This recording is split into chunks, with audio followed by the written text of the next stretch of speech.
Some breaking news right now. Disgraced financier Jeffrey Epstein has taken his own life while he was behind bars here in New York City. Epstein was facing trafficking charges. It wasn't just brushing up against Jeffrey Epstein's world, but operating inside the same protected ecosystem that kept powerful predators untouchable for decades.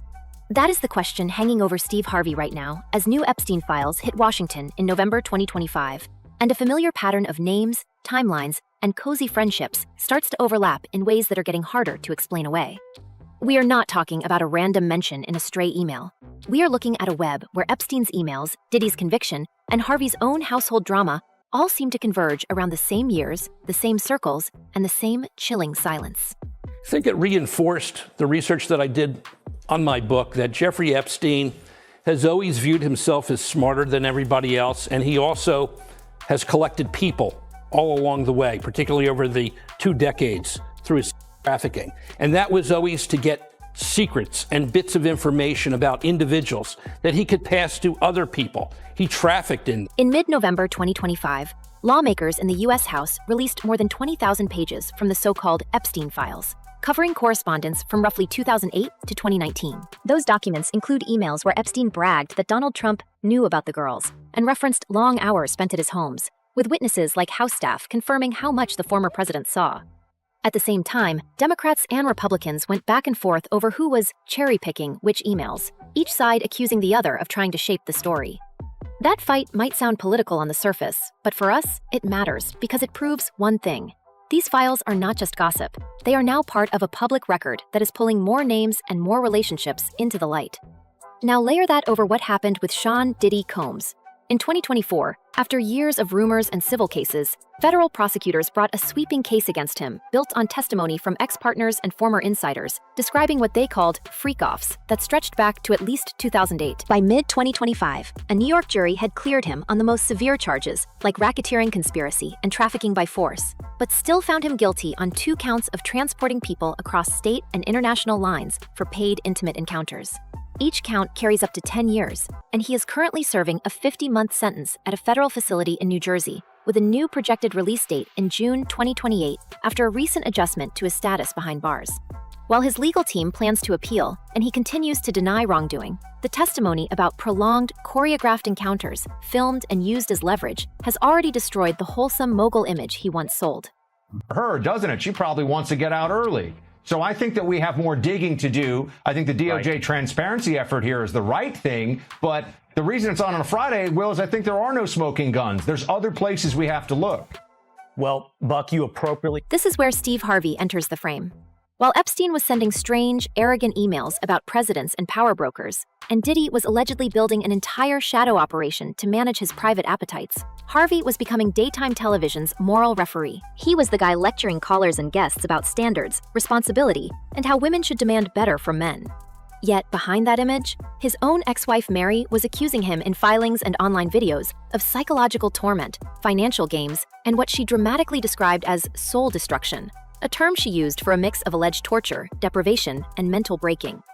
A $60 million suit she filed in 2017, claiming everything from conspiracy against rights to emotional torment, would ultimately be thrown out on jurisdictional grounds, with a judge saying it belonged in Texas, and Harvey's team calling it frivolous and completely false. But the accusations themselves never really vanished. They just stopped being discussed on camera. He took my Winton. Took my Winton from me. He turned my son against me. By 2019, all of these threads were moving at once. Epstein was still alive and emailing journalists and associates.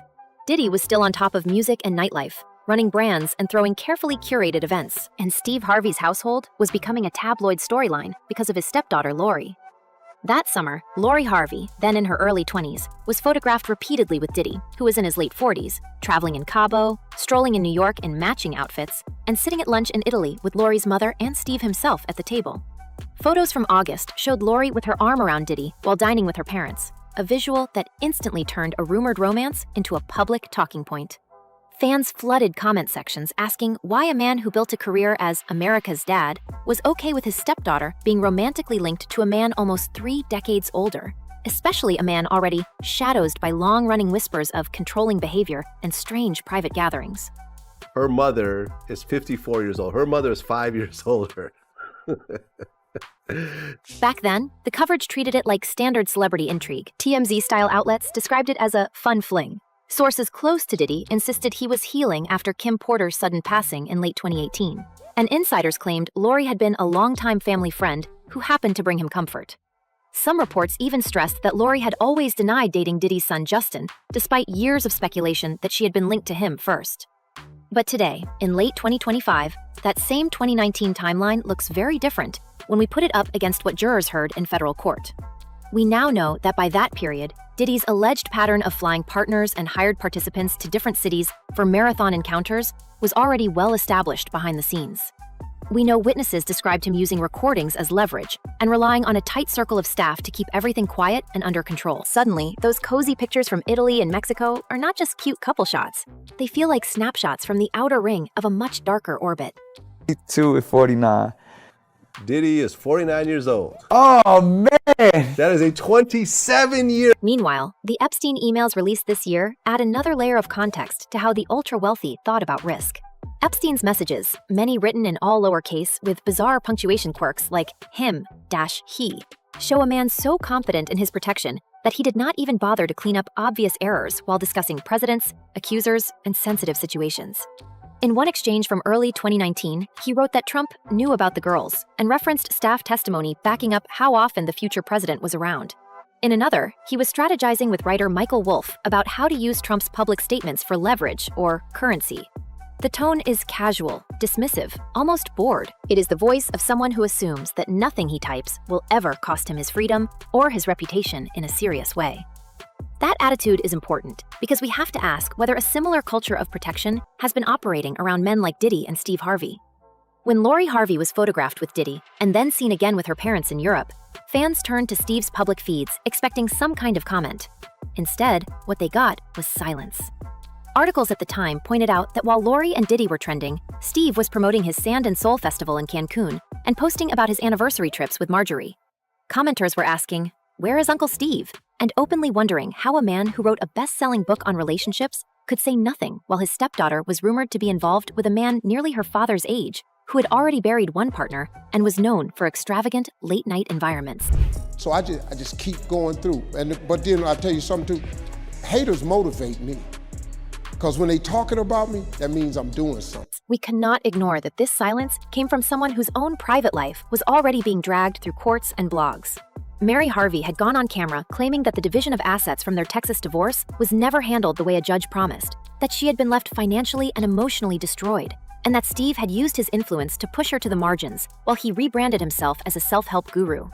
His attorneys hit back hard, saying they would vigorously defend and counterclaim, and over time, judges dismissed her big case.